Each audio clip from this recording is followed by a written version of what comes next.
Hi, good morning, good afternoon, good evening, anytime you're going to see this video.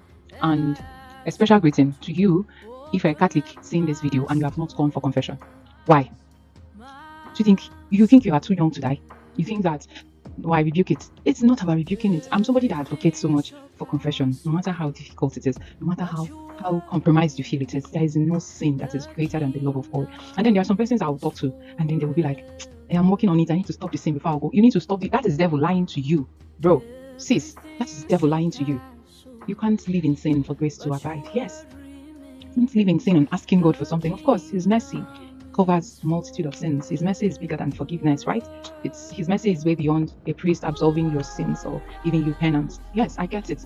At the same time, don't you feel like you are hurting this man over and over again? Don't you think so? Don't you get to that point that you say, enough, I'm not going to do this? Then there are people that I'll put it this way: there are people that struggle with sin that people can't see outside, and they are so ashamed. There is one time that somebody reached out and said, "Oh, this is the reason why I didn't go for confession." What was his reason? That everybody in the Archdiocese of Lagos knows him, and he can't seem to bring himself to say the sins because of the way where they have placed him. Like, who placed you?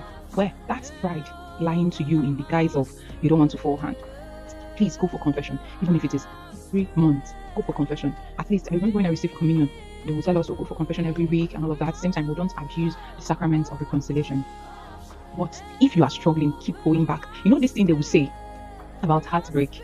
People say it a lot. It works. It's a therapeutic therapy theory. Like, go back till you can't go back again. Like, I'm not encouraging you to sin, but there is a way you will confess and confess and confess that you by yourself will be like, enough. Or if you are not going for confession, you wouldn't understand the gravity of what you are doing. You'd be like, oh, I'm going to still go back. There is no need. So I will fornicate this week. So let me hold on. Maybe when I conclude with the fornication I have this week, I'll go the upper week. And then the upper week comes, oh, I'm going to masturbate this week. And yeah, you keep keeping that sin. You can be called like this, and then you die. Don't that scare you more than 5 minutes pleasure? Don't that Doesn't it make you cling and be like, oh, what if I die? What if I go? What if I sleep and I don't wake up? That is why you need to be in state of grace. That is why death, most of us, most of you are scared of death. I'm so grateful to God I've gotten to that extent. Aside losing my brother and understanding that anybody can die anytime, he went to play football, came back home within 2 hours, he died inside his room. So anybody can die anytime.